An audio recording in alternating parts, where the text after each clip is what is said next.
Every single weekday, we release our Central Indiana Scoreboard Show. It's an ESPN Radio Sports Center style podcast that features the Pacers, Fever, Colts, IU, Purdue, IndyCar, Ball State, Taylor, Indiana Wesleyan, Anderson, and IUK, and of course, the best high school sports coverage in Central Indiana. Please join us every morning for the Central Indiana Scoreboard Show. What you are listening to now is podcast number 277.3, our girls tennis team regional preview. As I look ahead to Tuesday's girls tennis regionals at Noblesville, Mount Vernon, Bluffton, Harrison, and Lebanon, and we look across the entire state at the big picture of the team state tournament. Later in the podcast, I'm joined by Michelle Garmon of the Tipton Tribune and Elwood Call Leader, and we will also hear from Alexandria head coach Matt Devault. You're listening to the Central Indiana Sports Report with your host, Greg Mengelt. Welcome, tennis fans, to the Central Indiana Sports Report. Today is May 27, 2025. It's a Tuesday. It's another day for Central Indiana sports, so it's another day for the Central Indiana Sports Report.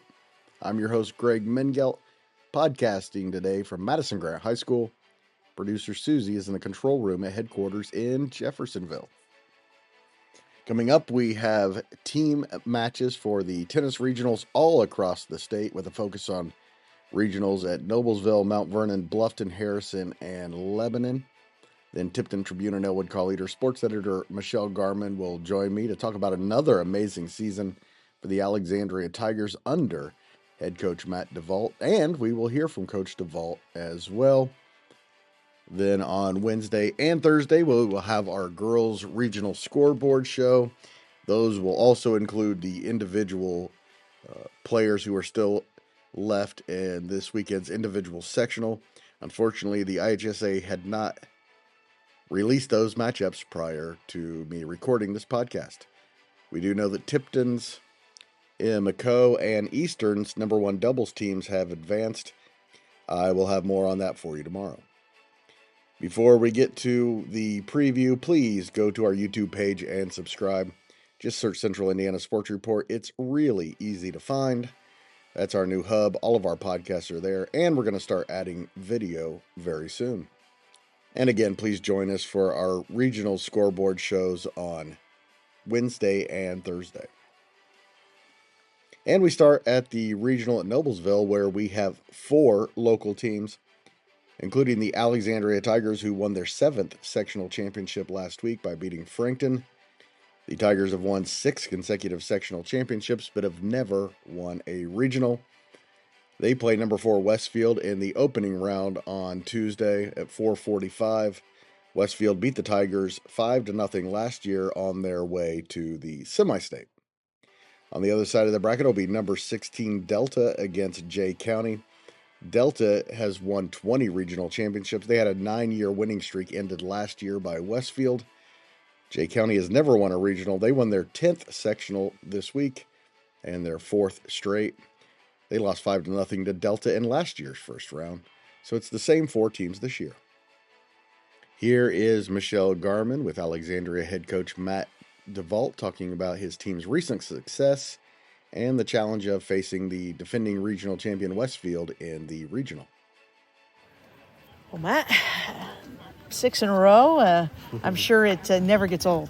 No, it doesn't. It's always a new challenge. It's always a new battle. And, the nice thing is I feel like we're one of the deepest teams around. So I thought we could get 3 points. I just wasn't sure where they were going to be. And Kara had a huge win at 2 singles. Really has flipped the switch the last probably 2 weeks since our Jasper tournament, kind of figured it out. Didn't expect that. Laney and Avery always have great battles at 1 singles. It can go either way pretty much all the time. I think Laney's one of the best athletes around, and Avery's got to play her top match game to do that. Real happy with 1 doubles. I mean, it was a good team effort. I thought we played very well across the board. Considering the weather and adjusting, and for my seniors just having graduation last night, and they didn't bat an eye. They were here ready to go, and that was nice. I'm sure for you it's kind of nice to have graduation out of the way, so now you turn around and you get ready for a tough regional challenge. Yeah, it's a tricky week because normally this is regional week, not sectional week, and so And I was proud of our seniors because there's so many distractions with picnics and practice and graduation, and they didn't let those things get to them, and it's easy to do that when it's your last go around, and so they have graduation last night, and it's like, well, technically they've already graduated, but still got a little tennis left. Your seniors played really well for you. You have 4 of these girls are seniors, is that right? Yeah, Avery, 1 singles, my 1 doubles are both seniors, and then Faded 3 singles are all starting seniors for us. So W's tough. I mean, I've been blessed where I've had younger kids step up. My JV's undefeated, so I think I got some kids that should be ready to go.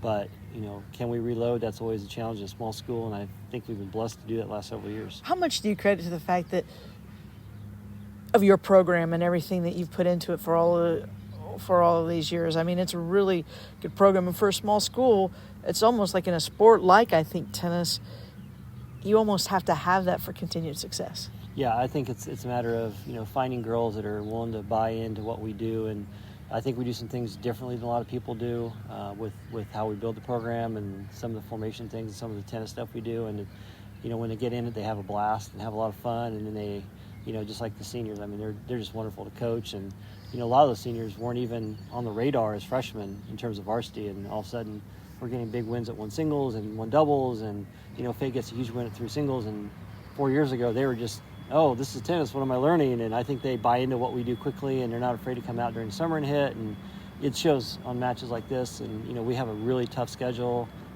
with Jasper and Whiteland tournaments on Saturday, so I felt like coming into this in terms of a Saturday, we're as ready as we're going to be. We just got to find a way to step up against a strong Frankton team. So At Bluffton in the same semi-state as the Noblesville Regional, Mississinawa will take on 19th ranked Homestead after winning the program's 4th sectional championship and the 3rd in their last 4 years. Homestead's won 4 regional championships in a row and 27 overall. On the other side of the bracket, it's Manchester against Belmont. Manchester's never won a regional championship. They did win their 2nd straight sectional this year. And Belmont hasn't won a regional since 1989. Looks like Homestead is the major favorite in that one. At Mount Vernon, the host Marauders are ranked 20th in the state and are looking for their first regional championship since 1992. Last week, they won their 11th straight sectional championship. They opened their regional against number 6 Fishers, last year's state runner-up. On the other side of the bracket, it's Newcastle against Centerville. Newcastle hasn't won a regional since 1997. Centerville did it just a couple of years ago. They're 2nd in program history. Should be a couple of good semifinals there. And at North Central, it'll be Cathedral against Covenant Christian and Chittard against Warren Central. Covenant, Chittard, and Warren Central have never won a regional championship. Cathedral has won 8. Last year, they won their first in 5 years. At the West Lafayette Regional will be Kokomo against Cass in the first round on Tuesday. Cass won its 3rd sectional in the last 5 years, has never won a regional. Kokomo has won 7 regional championships, but hasn't won a regional since 2006. On the other side, it's West Lafayette against McCutcheon in what looks like a wide open regional. I think any of those 4 teams could win it. At Culver Academy, it's number 11 Munster against number 28 Culver Academy, and Crown Point against Whiting. Culver Academy has won the last 2 regional championships there. At Northwood, it's Northridge against Warsaw and Fairfield against number 15 Penn. Penn is the reigning champion, although all 4 of those programs have won a regional in the last 4 years. At Fort Wayne Carroll, it'll be 9th ranked Carroll against Westview and Concordia against East Noble. Carroll is the only program in this regional that's ever won a regional championship. They've won 6, including last year, their first since 2019. The top 2 teams in the state will play at the Lebanon Regional. Number 1 Brebeuf will take on Fountain Central, and number 2 Carmel will face Crawfordsville, and it's likely that Carmel and Brebeuf will meet in the regional championship on Wednesday. Carmel's won 24 regional championships, including the last 18 in a row. They just won their 41st sectional championship and their 31st straight. Last year, they lost to South Bend St. Joseph's in the semi-state 4-1. South Bend St. Joseph went on to win the state championship. Crawfordsville has never won a regional. Brebeuf's last one came in 2011. At LaPorte, it's number 7 and reigning state champion South Bend St. Joseph against Andrean, and Chesterton against LaPorte. Expect St. Joseph to come out of that again. At Jeffersonville, almost every year that I worked there for 20 years, it was Jeffersonville, New Albany, Providence, and Silver Creek in the regional. Not this year. It's number 21 Providence against Lanesville, which won its second straight sectional and third total to advance to the regional. And it's Silver Creek against Eastern, which won its first sectional championship ever last week by beating state power Floyd Central. At Brownsburg, it'll be Bloomington South against Greencastle and number 25 Terre Haute South against Avon. Wide open sectional there. Terre Haute South has won 2 of the last 3 and is probably the favorite to advance. And in the other quadrant at the Columbus North Regional, it's Jennings County against Lawrenceburg and Columbus North against Southwestern. Number 18 Columbus North is the favorite. They've won 8 straight regional championships.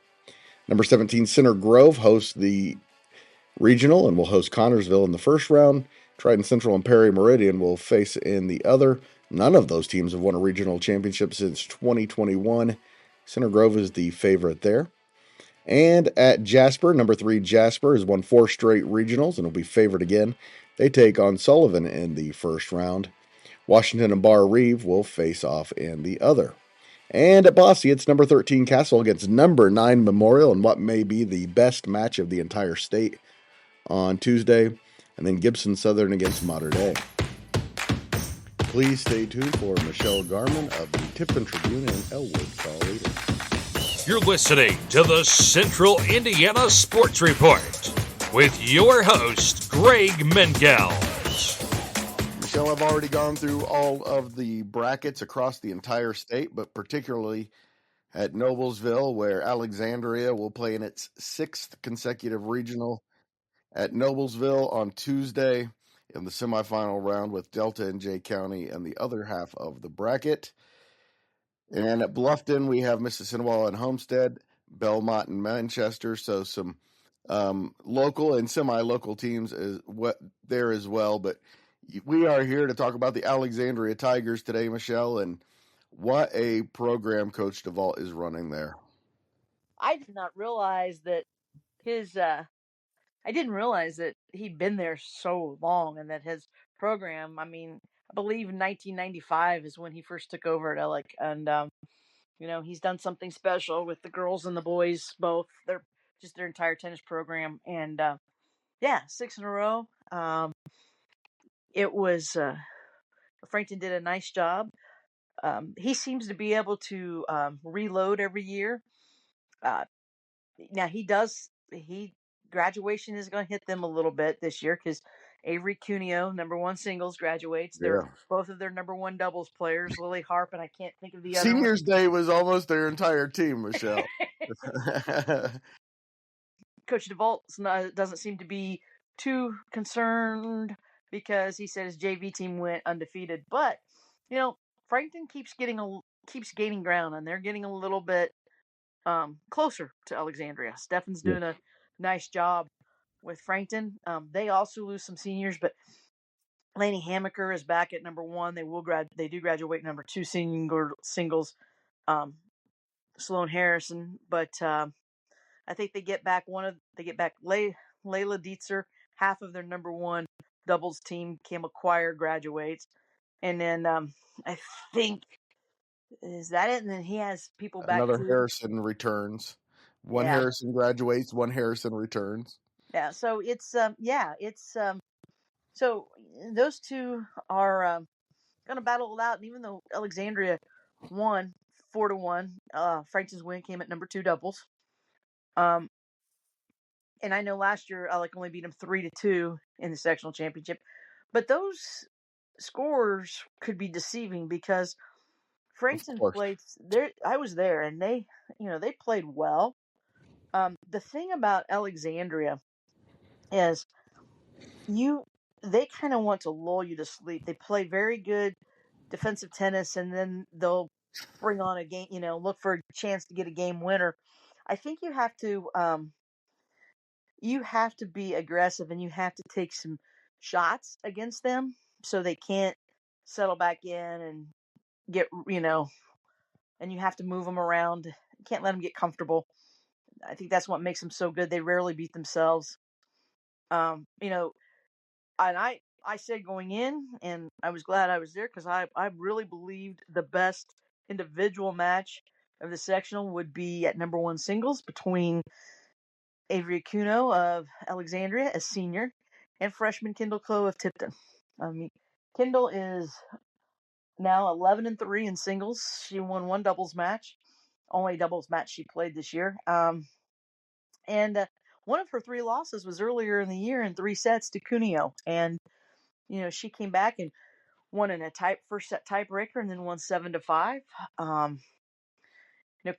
Kendall could be the best female tennis player to come through Tipton High School if she continues to work hard and develop her game. She's just a very fun player to watch, and she will play aggressive. She's not afraid to do the winners, and she can stay pretty patient.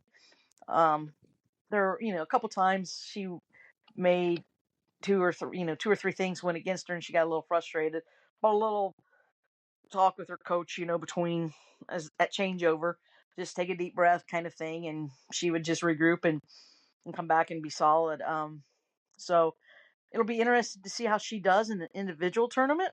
Um, you know, Alexandria, it's going to be interesting to see how Alexandria also does in the team. I know Westfield is a big school and they play hard, but Devault, they don't just go around playing nobody. I mean, he tries to That's make right. that schedule difficult. And if they lose as a team, if number one doubles, if they win, number one doubles win, then they'll get to advance into the individual That's right. tournament because they were 2-0 in the sectional. So they, That's assuming Alexandria doesn't upset Westfield. And oh no, I was getting ready to say Alexander has Yep. two opportunities to advance. They have an opportunity as a team, and they have an opportunity as an individual. But number one Right. doubles is an individual, so they have two opportunities to advance. So, and then you want number one doubles to win again, because even if Alexander, which I think they have to, if Alexander is going to pull off the upset over Westfield, if that happens, then at some point they can end up in that individual tournament, kind of like Right. If you lose a match, if Alexandria won but they lose the number one doubles team, then they do not advance even if they win another match for later in the tournament. Once you lose One loss and you're done. Yep. And it doesn't matter who it's against. No. Last year, I think it was the two best doubles teams played in the first round. Brebeuf and Carmel maybe in the something first like round that, of the regional, and it's like, oh well, that's just kind of too bad. Yeah.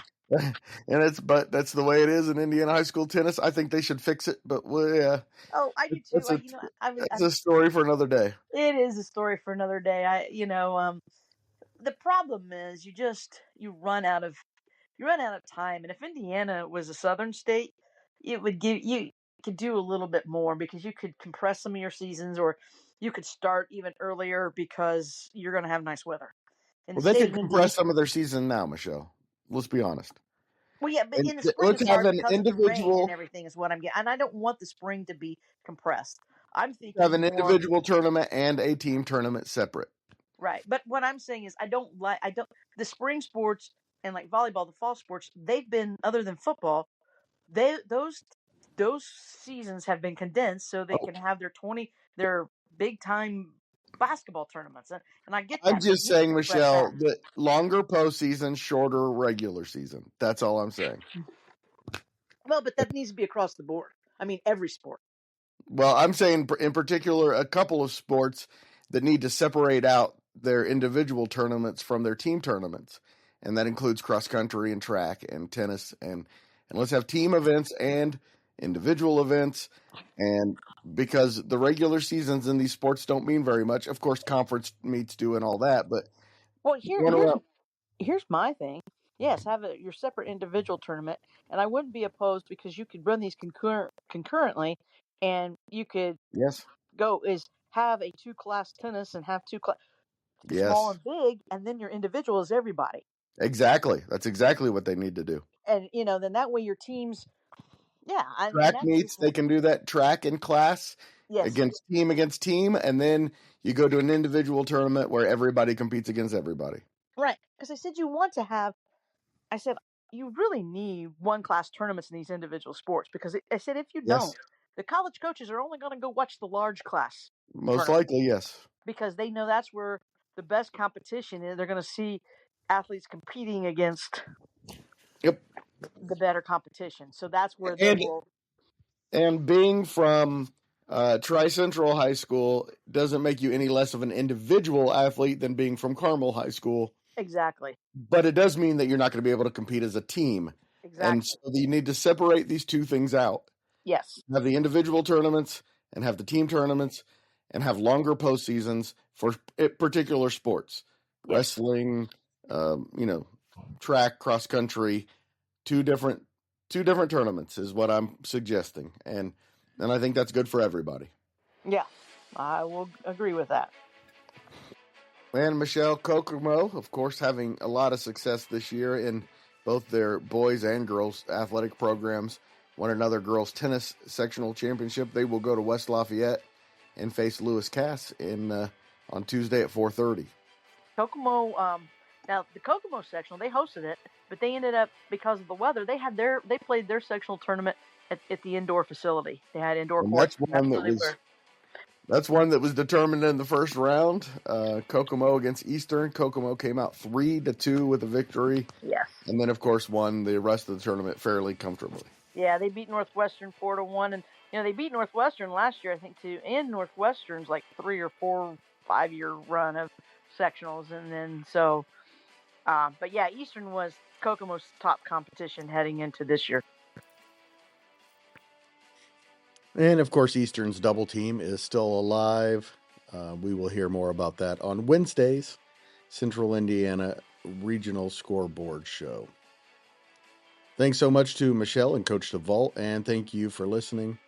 If you enjoyed the Central Indiana Sports Report and want to see it continue to grow and thrive, all we ask is that you share it with your friends and family and really everybody else, all over social media, everywhere. We need to make sure everybody knows about the Central Indiana Sports Report. We humbly thank you in advance.